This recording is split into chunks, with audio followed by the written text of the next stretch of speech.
கர்த்தருடைய பரிசுத்த நாமத்திற்கு மகிமை உண்டாவதாக.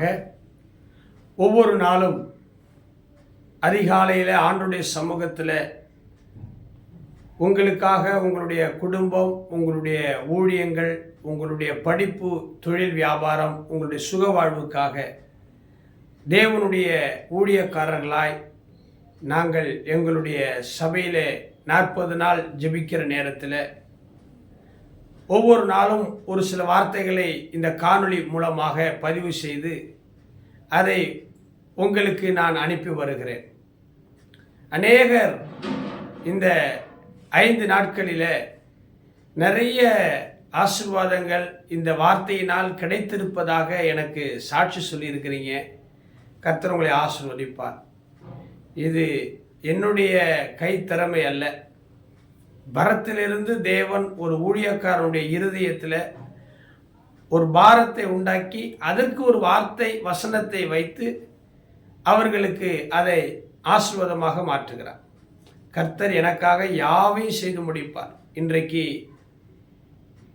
6வது நாள் கர்த்தருடைய சமூகத்தில் நாங்கள் உங்களுக்காக இந்த செய்தியை நாங்கள் தருகிறதுக்காக ஆண்டவரை நான் ஸ்தோத்தரிக்கிறேன். கர்த்தர் தாமே உங்களோடு கூட இருப்பாராக. Praise the lord. ஆமென். அருமையான தேவனுடைய ஊழியக்காரர்களே, விசுவாசிகளே, இன்றைக்கு நாம் ஏற்றுக்கொள்ள முடியாத ஒரு சம்பவம், நாம் விடுபட முடியாத ஒரு சம்பவம், அதை குறித்து தான் இன்றைக்கு ஆண்டவர் எனக்குள்ளே ஒரு பாரத்தை உண்டாக்கினார். எல்லாருக்கும் நல்லா தெரியும் இது தப்பு, நாம் செய்கிறது தப்புன்னு நிறைய ஊழியக்காரர்களுக்கும் தெரியும், நிறைய விசுவாசிகளுக்கும் தெரியும். பெரியவர்கள், பெற்றோர்கள், தலைவர்கள் சொல்லி கொடுத்துருப்பாங்க, வசனமும் சொல்லி கொடுத்துருக்குது. ஆனால் நம்ம அதை கேட்காம அதே தப்பை தொடர்ந்து நம்ம செய்து கொண்டு இருக்கிறோம். அது எவ்வளோ பெரிய பாவம், அது எவ்வளோ பெரிய விளைவை கொண்டு வரும் என்பது நம்ம எல்லாருக்கும் புரிந்தும் புரியாமல், தெரிந்தும் தெரியாமல் அந்த பொல்லாங்கிலே விரும்புகிறவர்களாக இருக்கிறோம். என்ன தெரியுமா?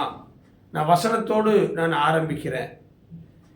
2 நாளாகமம் 19ஆம் அதிகாரத்தில் 2வது வசனத்தில் இப்படி இருக்குது.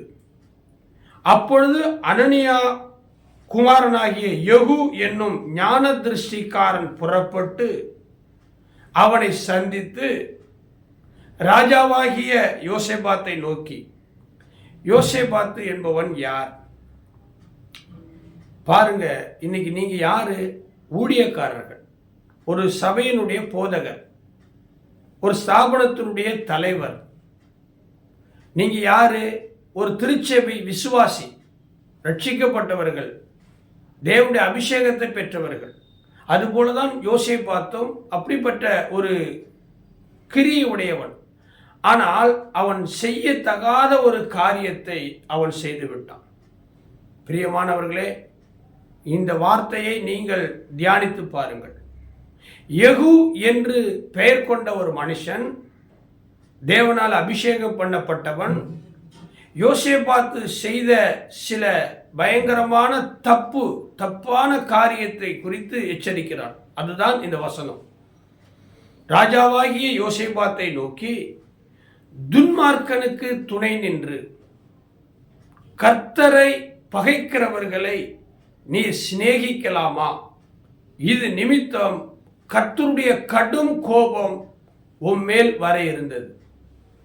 யோசேபாத்து சேரக்கூடாத மனிதர்களோடு சம்பந்தம் கலந்தான். யோசேபாத்து என்பவர் வேறு, அவர் சம்பந்தம் கலந்த ராஜாக்கள் என்பது வேறு. ஆனால் இவன் துணிகரமாய் அல்லது தெரியாத தனமாய் அல்லது வேற எதற்கோ ஒன்றுக்கு ஆசைப்பட்டு கர்த்தரை பகைக்கிறவங்களோடு நீங்கள் சகவாசம் வச்சுக்கிட்டீங்கன்னா கர்த்தர் சும்மா இருப்பாரா?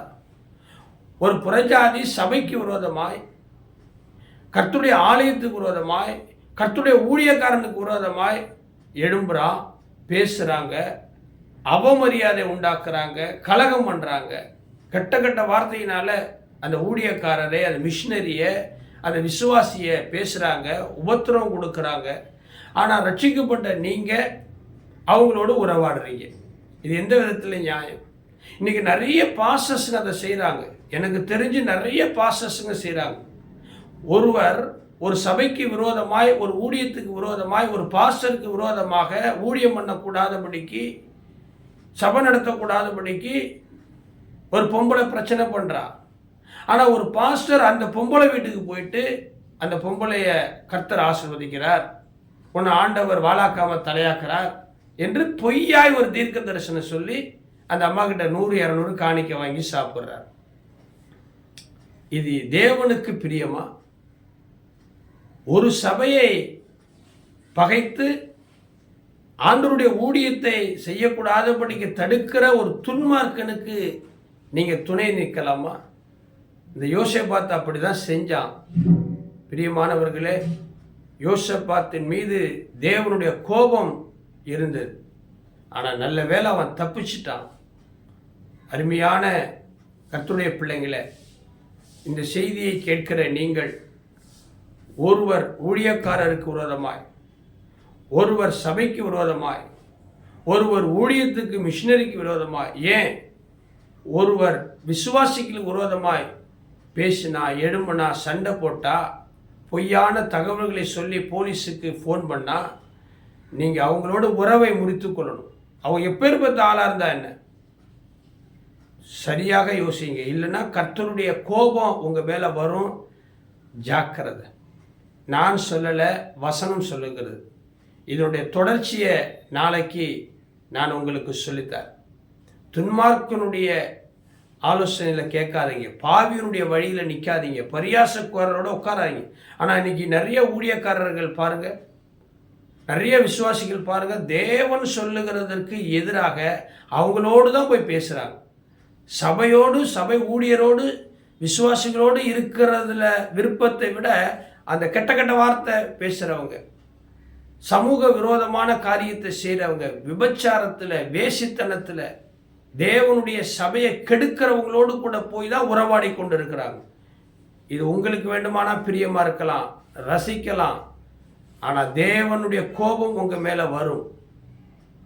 ஜாக்கிரதையாக இருங்க பிரியமானவர்களே. கர்த்தர் இந்த காணொளி மூலமாய் சில ஊழியக்காரர்களோடும் சில விசுவாசிகளோடும் பேசுகிறதாக நான் நம்புகிறேன். எனக்கு இதே போல் நிறைய சம்பவங்கள் நடந்திருக்கிறது.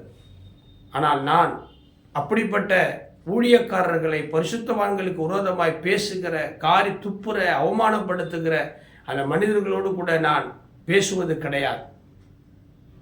பாருங்க, அபிஷேகம் பண்ணப்பட்ட சவுல் மீது கை போட்டதுனால தாவீது அவனை அடித்தான், வெட்டினான் என்று வேதம் சொல்கிறது. அவர் கர்த்தருடைய நாமத்தை மகிமைப்படுத்துகிற ஊழியக்காரர்கள், விசுவாசிகள், அவர்களுக்கு எதிராக நடக்கிறவங்களோடு நீங்கள் சவகாசம் வச்சுக்கிட்டீங்கன்னா தேவனுடைய கோபம் உங்கள் மேலே வரும் என்பதை இந்த காணொளி மூலமாய் நான் சொல்லுகிறேன். கர்த்தர் யுத்தம் பண்ணுவார். கர்த்தர் தமது ஆலயத்துக்காக வைராக்கியம் கொள்வார். கர்த்தர் தமது ஆலயத்துக்காக பழிவாங்குவார். கர்த்தர் தம்முடைய ஊழியக்காரனுடைய இரத்தத்துக்கு நிச்சயமாய் யுத்தம் பண்ணுவார். நீங்கள் அதில் சிக்கிக்கொள்ளாதீங்க, மாட்டிக்கொள்ளாதீங்க. கர்த்தர் உங்களை ஆசீர்வதிப்பாராக. God bless you. நாளைக்கு மீண்டும் சந்திப்போம்.